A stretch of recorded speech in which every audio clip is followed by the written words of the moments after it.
안녕하세요. 예수님의 천국 비유. 참 많이 들어보셨죠? 근데 이게 알 것 같으면서도 딱 설명하려면 좀 막막할 때가 있잖아요. 네, 그렇죠. 비유라는 게 원래 좀 그렇습니다. 그래서 오늘 저희는 손동원 박사님의 신학 논문을 좀 깊이 들여다보려고 해요. 이 비유들이 지금 우리 삶에 뭘 말하는지. 아, 그 국제 심포지엄에서 발표하신 논문 말씀이시군요. 네, 맞습니다. 미국 사역 경험을 바탕으로 하셨다고 들었는데요. 여러분이 천국 비유를 좀 새롭게 보실 수 있도록 저희가 핵심만 쏙쏙 뽑아왔습니다. 네, 아주 흥미로운 작업이 될 것 같습니다. 이게 단순히 옛날 이야기 풀이가 아니고요. 여러 신학자들 이야기도 나오고 성경 원어도 보고 또 성경 속 실제 이야기랑 연결해서 비유의 진짜 메시지를 찾아가는 그런 거죠. 맞아요. 오늘 저희 목표는 이 풍부한 논문 속에서 여러분에게 딱 와닿는 그런 통찰, 아하 하는 순간을 발견하는 겁니다. 준비되셨죠? 네, 좋습니다.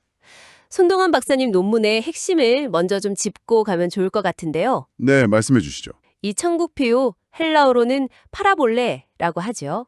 이게 단순히 저 멀리 미래에 올 천국만 그리는 게 아니라는 거예요. 미래만이 아니다. 네.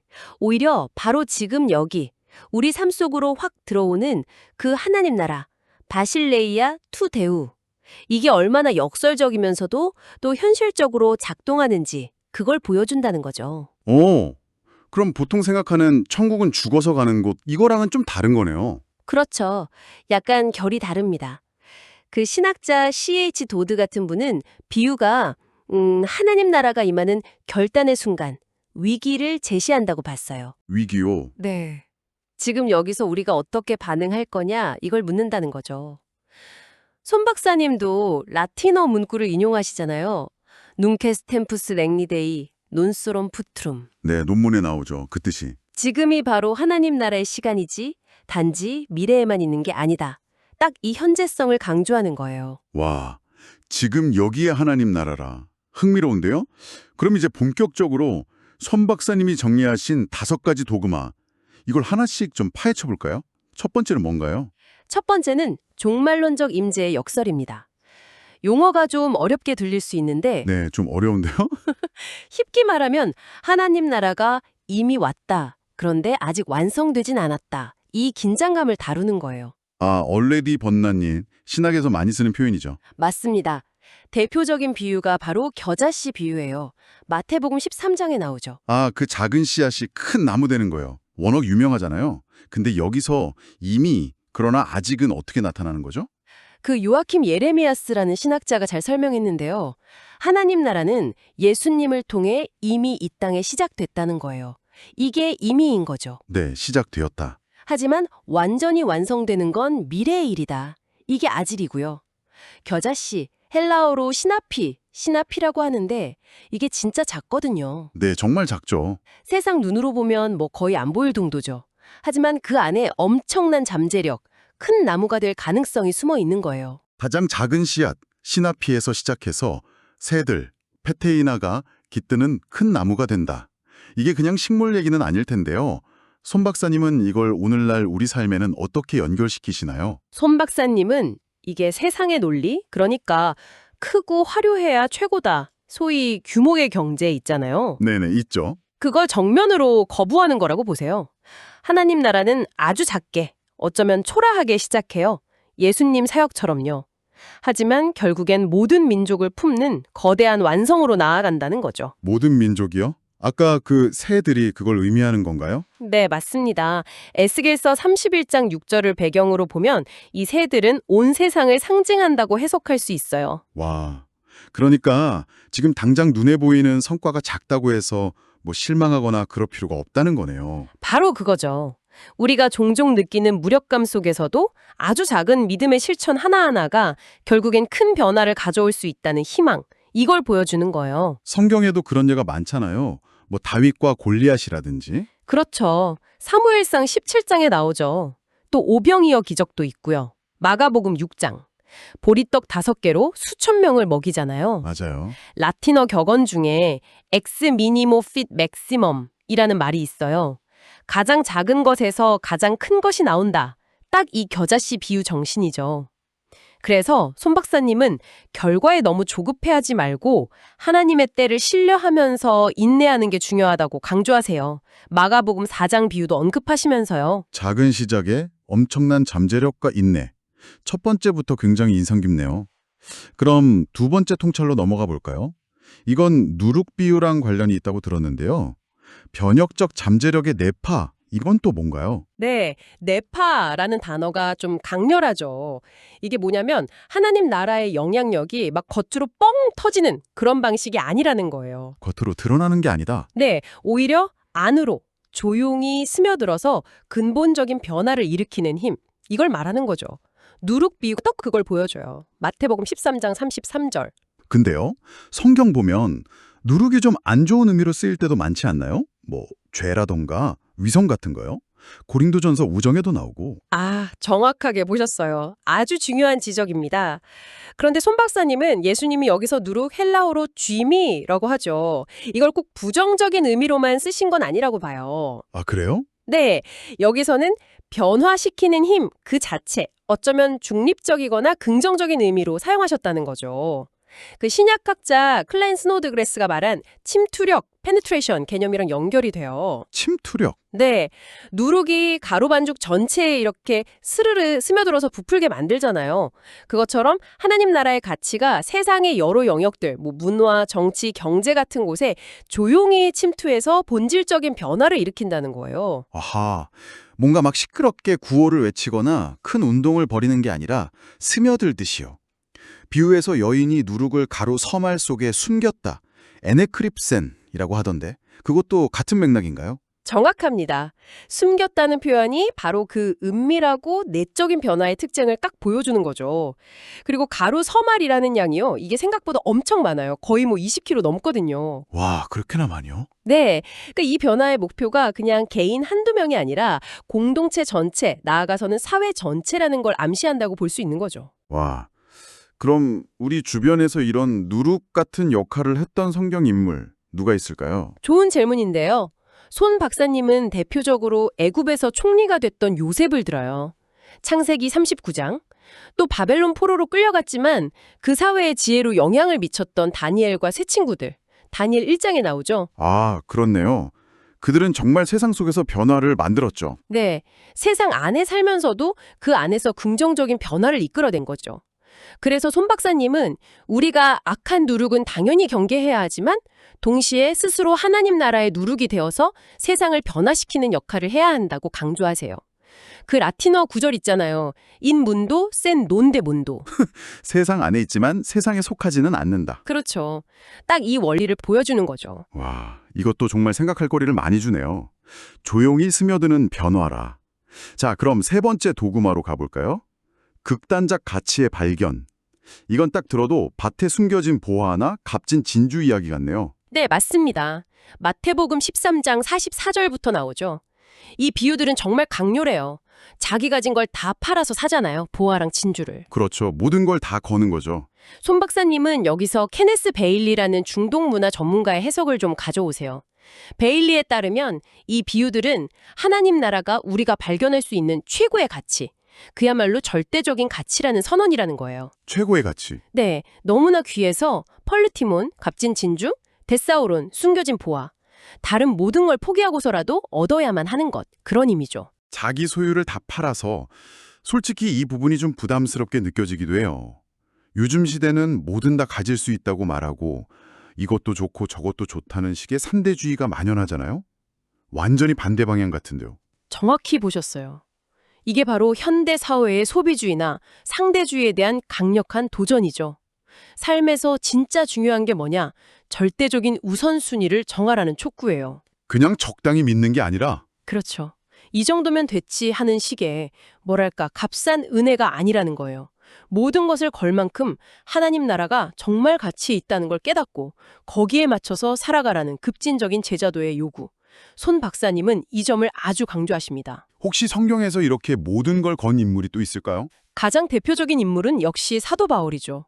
빌립보서 3장 8절 보면 자기가 가졌던 모든 것들, 배경, 학식, 특권 이런 것들을 예수님을 아는 지식에 비하면 그냥 배설물, 헬라어로 스퀴발라처럼 여긴다고 고백하잖아요. 네, 정말 강렬한 표현이죠. 모든 걸 건 거죠.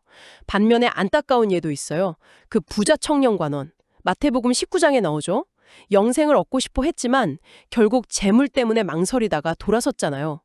이 절대적인 가치 앞에서 주저앉은 거죠. 아, 네. 그래서 손 박사님은 진주상인 비유, 마태복음 13장 46을 통해서 하나님 나라를 얻는 데는 타협이 있을 수 없다고 말해요. 라틴어 구절, 토툼 프로 팔테 넌 나툴, 전체는 부분을 위해 주어지지 않는다. 이 정신을 딱 보여주는 말이죠. 모든 것을 거는 가치. 와, 정말 묵직합니다. 자, 그럼 네 번째 통찰로 넘어가 보겠습니다. 공존의 심판적 긴장. 이건 가라지 비유겠네요. 마태복음 13장 24절부터요. 네, 맞습니다. 추수 때까지 둘 다 그냥 두라는 말씀이 사실 좀 의아할 때가 있었거든요. 악을 왜 그냥 두지? 싶어서요. 네, 많은 분들이 그렇게 궁금해하죠. 왜 당장 악을 뽑아버리지 않느냐고요. 송 박사님은 여기서 신약학자 크레이거 블룸버그의 해석을 좀 참고하세요. 네, 블룸버그. 블룸버그는 이 비유가 너무 성급하게 악을 제거하려고 하는 인간의 조급함을 경고하는 거라고 봤어요. 악을 여기서 가라지, 헬라어로는 지자니아라고 하는데 이게 밀이랑 비슷하게 생긴 독초거든요. 아, 독초군요. 네, 이걸 성급하게 뽑으려다가는 오히려 좋은 밀까지 다칠 수 있다는 거죠. 그러니까 이 세상에서는 선과 악이 함께 자랄 수밖에 없는 현실을 일단 인정하라는 거예요. 그럼 악이 막 활동하는데 그냥 보고만 있으라는 건가요? 그건 알 것 같은데요? 맞아요. 그냥 손 놓고 방관하라는 뜻은 절대 아니죠. 핵심은 이거예요. 최종 심판은 하나님의 주권에 속한 거다. 그러니까 우리는 그분의 때를 기다리면서 인내해야 한다는 거죠. 인내. 네. 악이 존재하는 현실 속에서도 흔들리지 않고 자기의 거룩함을 지키면서 꾸준히 선을 행하는 것. 이것이 바로 세상 속의 교회, 라틴어로 에클레시아인 문도의 모습이라는 거죠. 섣불리 남을 판단하고 정죄하기보다는 하나님의 그 오래 참으심, 그 인내를 배우는 게 중요하다는 겁니다. 인내하면서 선을 행한다. 혹시 성경에서 이런 인내의 모범을 보여준 예가 있을까요? 고린도 교회를 생각해 볼 수 있어요. 거기 정말 심각한 문제들이 많았잖아요. 그런데 바울이 당장 막 그들을 내치거나 하지 않고 회개하기를 기다리면서 계속 권면하고 편지를 썼죠. 고린도 전서 5장이나 고린도 후서 7장 보면 잘 나와요. 아, 그렇죠. 바울의 마음이 느껴지죠. 또 소돔성을 위해서 끝까지 중보했던 아브라함의 모습도 떠오르고요. 창세기 18장. 손 박사님은 베드로후서 3장 9절 말씀 아무도 멸망하지 않고 다 회개하기에 이르기를 원하시느니라 이 구절을 인용하시면서 하나님의 기다림이 곧 우리에게는 회개의 기회라는 걸 다시 한번 생각하게 해요. 그래서 라틴어 구절 파시엔타에스트 클라비스 빅토리에 인내는 승리의 열쇠다. 이게 이 네 번째 통찰의 핵심입니다. 하나님의 때를 기다리는 인내, 쉽지 않지만 정말 중요한 가르침이네요. 자, 이제 드디어 마지막 5번째 도구마입니다. 분리된 공동체의 정체성. 이건 그물 비유인가요? 마태복음 13장 47절. 네, 맞습니다. 그물 비유. 이것도 마지막 심판에 대한 이야기죠. 네, 그런 것 같아요. 여기서는 손 박사님이 어떤 점을 강조하시나요? 이 비유는 최종적인 분리가 반드시 있다는 것을 아주 분명하게 경고해요. 손 박사님은 워렌 위어스비 목사님의 해석을 좀 따라서 설명하시는데요. 네.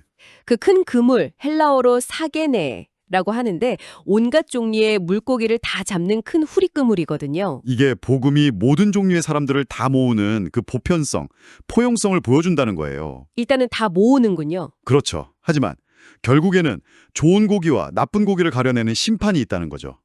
악인을 밖으로 던지는 헬라어로 에크발두신 하는 분리의 순간이 온다는 겁니다. 그러니까 현재는 다 포용하지만 미래에는 반드시 분리가 있다. 이 긴장감이 느껴지네요. 그럼 이걸 오늘날 교회는 어떻게 받아들여야 할까요? 손 박사님은 교회가 문을 활짝 열고 모든 사람을 환영하는 포용성을 가져야 한다고 보세요. 하지만 동시에 그냥 무조건 다 괜찮다는 게 아니라 회개와 진정한 믿음을 통해서 구별된 삶, 거룩한 정체성을 분명히 지켜야 한다고 강조합니다. 포용성과 거룩함 둘 다 필요하다는 거군요. 네, 마지막 심판을 늘 기억하면서 지금 여기서 빛과 소금으로서의 역할을 다하고 또 복음을 전하는 사명에도 힘써야 한다는 거죠. 성경에서 이런 분리를 보여주는 예는 어떤 게 있을까요? 가장 극명한 예는 역시 노아의 홍수겠죠. 창세기 7장, 방주 안에 들어간 이들만 구원받았잖아요. 네, 그렇죠. 또 개인적으로는 가룟 유다를 생각해 볼 수 있어요. 예수님의 제자 공동체라는 그 그물 안에 분명히 있었잖아요. 그런데 결국 믿음이 없어서 스스로 떨어져 나가 멸망했죠. 겉으로는 함께했지만 속은 달랐던 거예요. 아, 정말 비극적인 예네요. 그래서 손 박사님은 마태복음 13장 49절 의인 중에서 악인을 갈라내어 이 말씀을 통해서 심판의 기준이 단순히 어느 그룹에 속해 있느냐가 아니라는 걸 강조해요. 중요한 건 하나님 나라에 합당한 삶의 열매를 맺고 있느냐. 바로 이거죠. 라틴어 문구 Disse discernere tunem a medio, 중간과 끝을 구별하는 법을 배우라. 이게 딱 맞는 말 같아요. 현재의 삶과 미래의 결과를 함께 생각해야 한다는 거죠. 자, 이렇게 5가지 통찰을 쭉 들어봤는데요. 이걸 다 모아보면 어떤 큰 그림이 그려질까요? 손 박사님은 이 비유들을 어떻게 종합하시죠? 네. 손 박사님은 이 5가지 비유들이 그냥 따로따로 있는 게 아니라고 보세요. 성경 전체의 큰 흐름, 그러니까 구속사 안에서 다 연결된다고 설명하십니다. 구속사 안에서요? 예를 들면요. 예를 들어 구약에서 하나님이 아브라함에게 약속하신 거 있잖아요. 너를 통해 모든 민족이 복을 받을 것이다. 창세기 12장. 히브리어로 바라크라고 하죠. 축복. 이게 겨자씨 비유처럼 아주 작게 시작해서 온 세상으로 확장되는 하나님 나라의 모습으로 성취된다고 보는 거예요. 아, 아브라함의 축복과 겨자씨가 연결되는군요. 네. 또 예수님이 하나님 나라는 너희 안에 있다고 하신 말씀 누가복음 17장이죠. 헬라어로는 엔토스 유몬. 이게 누룩 비유처럼 우리 안에서 또 우리 사회 안에서 내적으로 침투하고 확장되는 하나님 나라의 속성과 딱 연결된다고 보세요. 와, 구약의 약속부터 신약의 복음 선포, 그리고 교회의 모습까지 다 이어지는 거네요. 그렇죠. 그리고 좀 더 신학적으로 보면 에베소서 1장 10절에 나오는 그 말씀, 모든 만물이 그리스도 안에서 하나로 통일된다. 헬라어로는 아나케팔라이오사스타이, 이 거대한 비전과 연결해서 아까 그 보화나 진주 비유가 요구하는 절대적인 헌신 있잖아요. 네, 모든 것을 거는 거요. 그게 바로 그리스도를 중심으로 우리 삶 전체를 다시 세우고 통일시키는 교회의 사명과 연결된다고 해석하시는 거죠. 그렇군요. 정말 손 박사님 논문이 단순한 비유 해설 이상이라는 게 느껴집니다. 그럼 이 깊은 통찰들을 바탕으로 오늘 우리가 구체적으로 어떻게 살아야 할지 어떤 실천 원칙 같은 것도 제시하셨나요? 네, 명확하게 3가지를 강조하셨어요. 3가지요? 첫째는 미시적 실천에 집중하라. Focus on micro practice. 너무 크고 거창한 것만 바라보지 말라는 거예요. 겨자씨처럼 아주 작고 평범한 일상 속에서의 신앙 실천들. 예를 들면 정직하게 말하는 거, 작은 친절을 베푸는 거, 이런 것들에 힘쓰라는 거죠. 작은 실천의 중요성. 네. 둘째는 문화적 침투의 용기를 가져라. Courage for cultural penetration. 누룩처럼요. 우리가 살고 있는 이 세상, 이 문화 속으로 두려워하지 말고 들어가라는 거예요. 거기서 소금과 빛처럼 긍정적인 영향을 미치라는 거죠. 도망치거나 벽을 쌓지 말고요. 세상 속으로 들어가라. 네. 그리고 셋째는 종말론적 가치를 확립하라. Establishment of eschatological value. 이건 보화와 진주 비유랑 연결되죠. 하나님 나라의 그 절대적인 가치를 내 삶의 최고 우선순위로 삼으라는 거예요. 그래서 세상의 변덕스러운 가치관에 막 휘둘리지 않는 그런 분명한 제자의 길을 가라는 겁니다. 와, 특히 3번째 원칙은 아까 이야기 나눴던 그 급진적 제저도와 바로 연결되는 느낌이네요.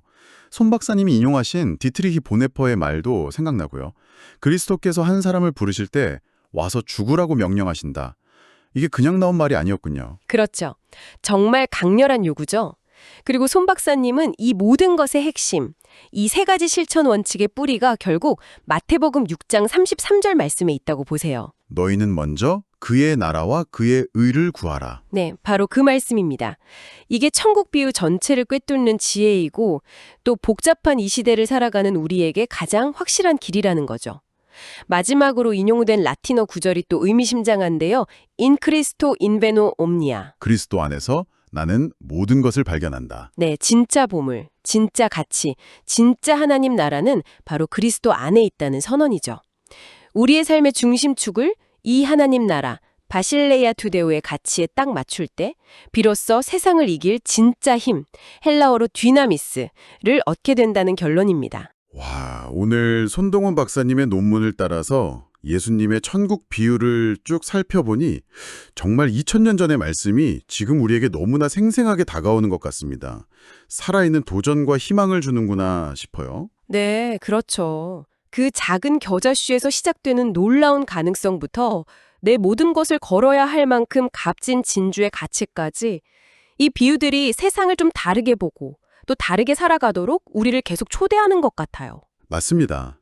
하나님 나라가 그냥 저 멀리 있는 막연한 이상향이 아니라 바로 지금 여기 우리의 작은 순종과 실천을 통해 참여하는 현재적 실제라는 것, 그리고 동시에 우리의 전부를 요구할 만큼 너무나 소중한 미래의 소망이라는 것, 이 두 가지 사이에 어떤 건강한 긴장감, 이걸 안고 살아가는 것이 어쩌면 신앙인의 여정 그 자체가 아닐까 싶습니다. 네, 정말 그렇네요. 오늘 이야기를 마무리하면서 여러분께 질문 하나를 던져보고 싶습니다. 손동원 박사님은 오늘 우리가 살펴본 여러 비유들 있잖아요. 숨겨진 보화, 또 보이지 않게 퍼지는 누룩, 땅속에서 조용히 자라는 씨앗, 이런 것들을 통해 하나님 나라의 숨겨진 특성을 여러 번 강조했습니다. 네, 숨겨짐이 중요한 키워드였죠. 그런데 우리는 지금 모든 것이 너무 쉽게 드러나고 또 즉각적으로 평가받고 뭐 좋아요 숫자로 가치가 매겨지는 그런 시대를 살고 있잖아요. 이런 세상 속에서 여러분의 삶과 또 여러분이 속한 공동체 안에 있는 그 보이지 않는 하나님 나라의 가치, 그 실제를 발견하고 또 소중히 가꾸어 나간다는 것은 구체적으로 어떤 모습일까요? 어쩌면 세상의 눈에는 잘 띄지 않는 그 숨겨진 성장과 변화야말로 세상을 움직이는 가장 강력하고 진정한 힘이 아닐까요? 한번 생각해 보시면 좋겠습니다.